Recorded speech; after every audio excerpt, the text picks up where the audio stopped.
The scent was wrong, thin and sharp, layered over the familiar musk of reindeer and wet earth, with something acrid and unfamiliar, something like cleverness. Anya paused, her stocky frame perfectly still amidst the rust-colored ferns of the late autumn valley.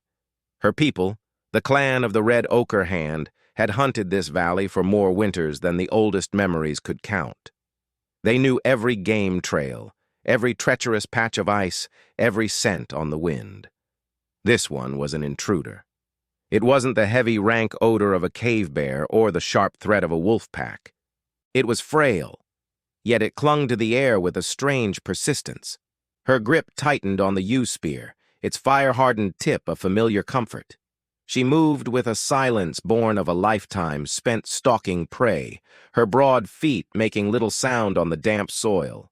The scent grew stronger near a cluster of granite boulders, and with it a sound, a low, pained moan that was disturbingly close to that of a person. Peering through a gap in the rocks, she saw him. He lay crumpled at the base of a stone, one leg bent at an angle that spoke of broken bone. But it wasn't the injury that made Anya's heart hammer against her ribs. It was the man himself. He was impossibly long and lean, his limbs like willow branches where hers were oak. His skin was dark, and his forehead was high and flat, lacking the proud, heavy brow that defined her own people. His chin was sharp, his face a sculpture of angles instead of solid planes. He was one of the tall ones, the strange, ghost-like figures whispered about in stories told by wandering clans, rarely seen and never trusted, a creature of myth made of flesh and blood and agony before her. Her first instinct, honed by generations of brutal survival, was to end him. A stranger was a threat. A wounded stranger was a weak point, an invitation for predators, a drain on precious resources as the Long White approached. Bren would have killed him without a second thought, and the clan would have approved. It was the hard logic of their world. Yet she hesitated. His clothes were not the thick, functional hides her people wore, but were stitched together with a fineness she had never seen, using thread as thin as spider silk. Beside him lay a strange wooden device, a short spear thrower, and a pouch from which spilled delicate flint blades smaller than her thumbnail. This was not a warrior. This was something else. Curiosity, a dangerous and often fatal emotion, warred with her ingrained caution. Leaving him meant he would die, his strange tools lost, his story untold. Killing him felt incomplete. For 2 days, she watched from a distance. She saw him try to set his own leg, his face a mask of sweat-drenched focus, a sharp cry torn from his throat. She saw him defend himself from a curious fox by throwing a stone with unnerving accuracy. He drank from a pool of rainwater and ate a few withered berries, but he was fading. On the third morning, as the first snowflakes of the season began to drift from a leaden sky, Anya made a decision that she knew would ripple through her clan like a stone cast into a still pond. She would not leave him. She would not kill him. She would bring him back. The journey to the great rock shelter was an ordeal. The stranger, whose name she would later learn was Tal, was delirious with fever, his lean body a dead weight.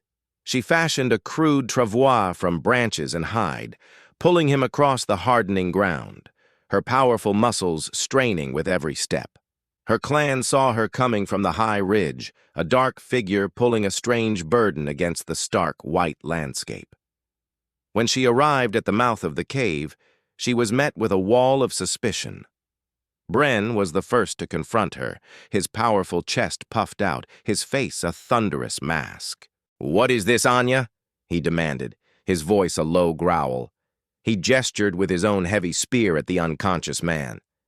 "You bring a curse into our home on the eve of the Long White? Look at him. He is built like a crane, not a man. His weakness will infect us." Others murmured in agreement, their faces pinched with fear. The unknown was a terrifying force in their lives, The familiar cycles of sun and snow, hunt and hunger, life and death, these were the pillars of their existence. This stranger was a crack in that foundation. He was alone, injured, Anya stated, her voice flat and steady, betraying none of her own doubts. I would not leave him to the wolves. Better the wolves than us, Bren shot back. He is not our kind. From the smoky depths of the cave, a raspy voice cut through the tension. Bring him in. It was Gorok, the clan elder. His body was stooped with age, his face a roadmap of countless seasons, but his eyes, deep set beneath his heavy brow, still held a flicker of authority. We will not show the spirits that we have fear in our hearts. We are the clan of the Red Ochre Hand. We are strong. Bren fell silent, though his glare promised this was far from over. They placed Tal in a small, isolated alcove near the cave entrance, away from the main fire and the sleeping hollows. He was a prisoner, an object of intense and fearful curiosity. The children would creep close, daring each other to touch his strange, dark hair before skittering away with shrieks of terrified laughter.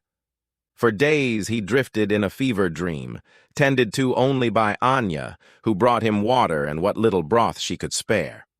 She set his leg as best she could, splinting it with flat sticks and hide bindings. During this time, she studied him, her initial fear slowly giving way to a profound sense of otherness. His hands were long and elegant, his fingers moving with a dexterity that seemed impossible. As his fever broke and his senses returned, he began to work. He took a piece of antler from the refuse pile and, using one of his tiny flint blades, began to carve. Not a tool, not a weapon, but the shape of a running horse, so full of life it seemed ready to leap from his palm.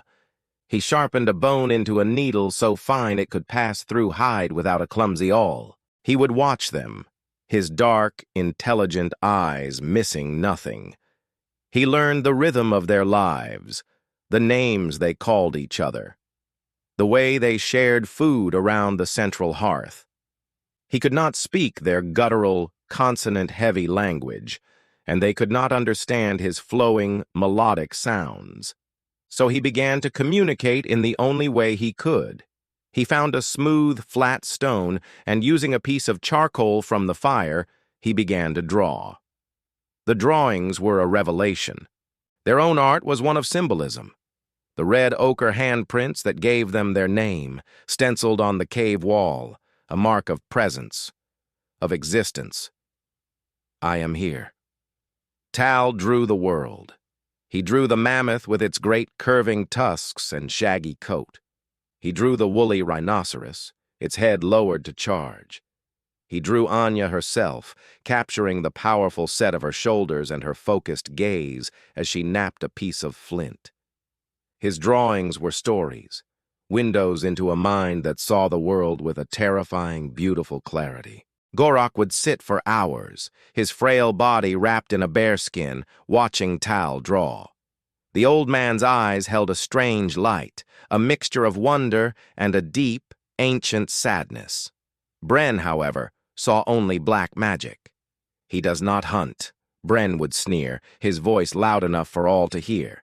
He does not provide. He sits and makes shadows on stone while our bellies grow emptier. He is a parasite. Bren's words found fertile ground. The winter had come down like a hammer, swift and brutal. The blizzard that Tal had arrived with was only the first. Snow choked the valleys, and a crust of ice, hard as stone, locked away the meager roots and tubers. Worse, the great reindeer herds, the lifeblood of the clan, had vanished. Their migration path had shifted, drawn away by some subtle change in the climate that the Neanderthals could not comprehend. Hunger, a familiar winter guest, became a permanent resident in the cave, its cold claws clutching at their stomachs. The clan's robust health began to fail. A cough would settle in someone's chest and not leave. The children grew listless, their laughter silenced. And with every stomach pang, every mournful cry, the clan's fear coiled tighter around the figure of the stranger. He was the cause. He was the bad omen. His strangeness had soured the world. Tal, for his part, tried to contribute. He showed them how his spear thrower, the atlatl, could launch a spear with twice the force and range, but the men, led by Bren, refused to use the unnatural tool, clinging to the familiar heft of their heavy-thrusting spears. Tal demonstrated a new way to haft their flint points, using bitumen and sinew wrappings that made the bond stronger, less likely to break on impact. Anya, ever the pragmatist, adopted the method, noting its clear superiority. This only deepened the rift between her and Bren. "You adopt his ways," Bren accused her one evening, his face illuminated by the flickering firelight. "You let his weakness poison you. Our fathers did not need these tricks. Their strength was in their arms and their spirit." "Our fathers had reindeer to hunt," Anya retorted, her voice low and dangerous. "My spear will not break. Yours will. When the last mammoth gives us one chance, whose spear would you trust?" Her logic was unassailable, but in the face of starvation, logic was a thin shield against the storm of fear. Bren saw Tal's cleverness not as a gift, but as a cheat, a sign of physical inferiority. A real man met a beast with muscle and courage, not with tricks and toys. He saw the future not in adaptation, but in a violent purification, a return to the old ways by casting out the new. Anya saw only the chilling reality. The old ways were failing. The breaking point came when a young girl, one of the brightest and most beloved of the children, succumbed to a lung fever that had plagued her for weeks. Her mother's wail of grief echoed through the cave, a sound that broke the last thread of tolerance for the stranger. It was all the proof Bren needed. He stood before the clan, his face a mask of righteous fury. "The spirits of the ancestors are angry," he roared, his voice bouncing off the cold stone walls. "They have taken the herds, now they take our children. This thing," he spat, pointing a trembling finger at Tal, who stood alone in his alcove, "has brought this curse upon us. We must cleanse our home. The Tall One must give his blood to the mountain, so the spirits may forgive us, and the sun may return." A wave of assent rippled through the hungry, desperate clan. They were a people on the edge, and he had given their terror a name and a face. They turned as one, their expressions hard, their eyes reflecting the flickering firelight like hungry predators. Anya moved before she had even consciously decided to. She snatched her spear from where it rested against the wall and planted herself in front of Tal's alcove, barring the way. The spear, its point newly hafted in the stranger's style, felt solid and sure in her hands. "No," she said, her voice ringing with an authority that surprised even herself. Bren stopped, his eyes wide with disbelief, which quickly curdled into rage. "You would defend him? Against your own kin? Have you gone mad, Anya?" "Killing him will not fill our bellies," she said, her gaze sweeping over the grim faces of her clan. "It will not bring back the child. It is the act of frightened cubs, lashing out at a shadow." "He is the shadow!" Bren screamed and lunged. The cave erupted into chaos. Bren's followers surged forward and Anya met them, not with the intent to kill, but to block and parry. She was one of the strongest among them, and her spear was a blur, keeping them at bay. But she was one against many. A warrior shoved her hard from the side, and she stumbled. In the mad scramble, someone careened into the cloaked figure of Gorok, who had risen silently to watch the confrontation. The old man fell backward, his head striking the hard stone floor with a sickening crack. The violence stopped instantly. A horrified silence descended, broken only by the howling of the blizzard outside and Gorok's shallow, ragged breaths. They all rushed to his side. Anya knelt, her heart a cold stone in her chest. Bren stood frozen, his rage vanished, replaced by a look of utter horror. Gorok's eyes fluttered open. He did not look at Bren. He did not look at the other members of his clan. His gaze found Anya, and then moved past her to Tal, who was cowering in his alcove. With a strength that seemed impossible, the old man lifted a trembling hand, not to ward the stranger off, but to beckon him closer. Hesitantly, Tal limped forward. Gorok grabbed his thin, clever hand. Then, he reached for Anya's, his grip surprisingly firm, pulling their two different hands together over his failing heart. He coughed, a wet, final sound. His eyes, cloudy with the coming darkness, turned from their faces to the cave wall. He looked past the stenciled red hands of his ancestors, the marks of his people stretching back into the deep past. His gaze fell upon the new charcoal drawings, Tal's drawings. The running horse, the charging rhinoceros, the great mammoth. A story so clear it needed no words. Bren leaned in close. "Father, forgive me. Tell us the will of the spirits." Gorok's eyes held a profound, heartbreaking clarity. He looked at Tal's art, then back at the two people whose hands he held. A single tear traced a path through the ancient wrinkles on his face. His lips moved, and one word, a hoarse and final whisper, escaped. It was a word from the oldest part of their language, a word for the telling of tales around a fire, for the passing of knowledge, for the sacred duty of memory. "Continue." Then the light in his eyes went out. Anya stared at their joined hands, her broad, calloused palm and Tal's long, slender fingers clasped by the dead elder.